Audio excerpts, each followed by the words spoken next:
वाली बहू। रंजना कभी ब्रश नहीं करती थी। उसे कितनी बार उसके माँ बाप ने डांटा, लेकिन उसका कोई असर उस पर होता ही नहीं था, जिस कारण से उसके दांत पीले पीले हो जाते हैं। शादी के बाद।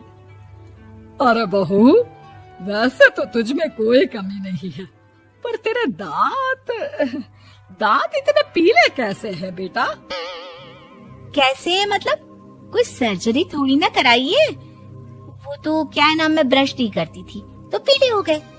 अब क्या करूं? आप कहे तो लाल करवा लूं या फिर काले? यार ये क्या है, क्यों माँ से लड़ रही हो? लड़ रही हूँ? अरे मैं लड़ रही हूँ या ये बोल रही है कि दांत पीले हैं, पीले। अरे तपस्या थोड़ी ना की है इन्हें पीले करने के लिए। बकायदा ब्रश नहीं किया है 20 साल तक, तब जाकर। छी, कैसी बात कर रही हो? ये उस वक्त तो पीले नहीं थे जब हम लोग तुम्हें देखने आए थे। अरे तब साफ करवा लिया होगा डेंटिस्ट के पास जाकर। अब देखो कैसे पीले पीले लग रहे हैं। रंजना सास की तरफ गुस्से से देखती है। फिर शुरू हो गई पीले पीले पीले। अरे पीले तो तब भी थे जब मेरे हाथ का रसगुल्ला उड़ा उड़ा कर खा रही थी और बोल रही थी, लड़की नहीं गुणों का खजाना दे रहे भाई साहब आप। खैर, अब वो लोग करते भी तो क्या करते, पीले दांत वाली बहू पल्ले पड़ी थी तो झेलना तो था ही। एक दिन कीर्तन में रंजना गाना गा रही थी। अरे कमला बहन, माँ का द्वार है, यहाँ तो सब शुद्ध होकर आते हैं, फिर अपनी बहू को ब्रश भी नहीं करवाती तुम। दूर से पीले पीले दांत भक्ति में बाधा उत्पन्न कर रहा है। अरे कोई 2 साल के बच्ची थोड़ी ना लेकर आई हूँ मैं बहू बनाकर। अच्छी खासी लड़की है, अरे कैसे करवाऊं ब्रश?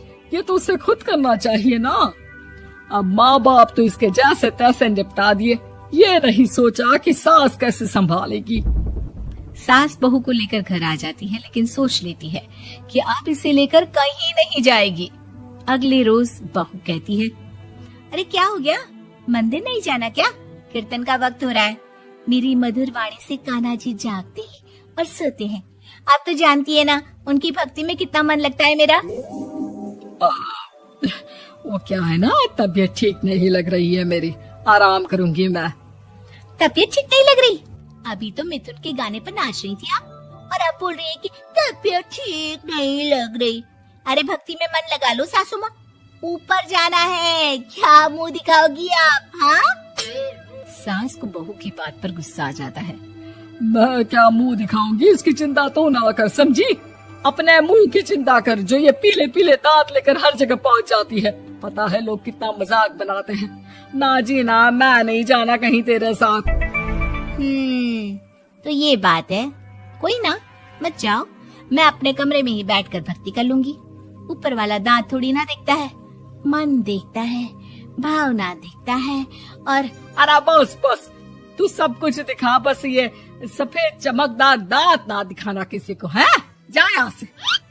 बहू को सास की बात का कोई फर्क नहीं पड़ता, वो तो जैसी थी वैसी ही रह जाती है। सुबह नहाकर किचन में खाना बनाना, फिर खाना खाना, कीर्तन भजन करना और सो जाना। एक दिन, माँ जी मैं सहेली के घर जा रही हूँ, शाम को लेट आऊंगी। हाँ हाँ तो जाना, मैंने कौन सा तेरी आरती करनी है घर पर बैठकर। रंजना सहेली के घर जाती है, जहाँ वो पार्टी में जाने की तैयारी कर रही होती है। अरे शिखा, कहाँ जाने की तैयारी कर रही है? मैं गलत वक्त पर आ गई क्या? अरे नहीं यार, उल्टा सही वक्त पर आई है। मैंने ये साड़ी और ज्वेलरी निकाली है यार, शाम को इनके ऑफिस की एक पार्टी में जाना है। बताना कैसा लग रहा है ये सब? नहीं यार, इस ड्रेस के साथ तो वो वाली ज्वेलरी अच्छी लगेगी। हाँ हाँ सही बोल रही है, मैंने ध्यान ही नहीं दिया। वैसे तो हमेशा से मस्त फैशन सेंस रखती है। तो बड़ा जाती होगी ना पति के साथ पार्टी में। रंजना कुछ नहीं बोलती, बस सोचती है कि यार काश ये बात सही हो जाती, पर मैं क्यों नहीं जाती पार्टी में? क्या इन लोगों की कोई पार्टी होती नहीं होगी? रंजना घर आती है और रात में पति से सवाल करती है, एक बात बताइए, आप मुझे किसी पार्टी में क्यों नहीं ले जाते? क्या आपकी यहाँ ऑफिस में पार्टी नहीं होती? पति बेचारा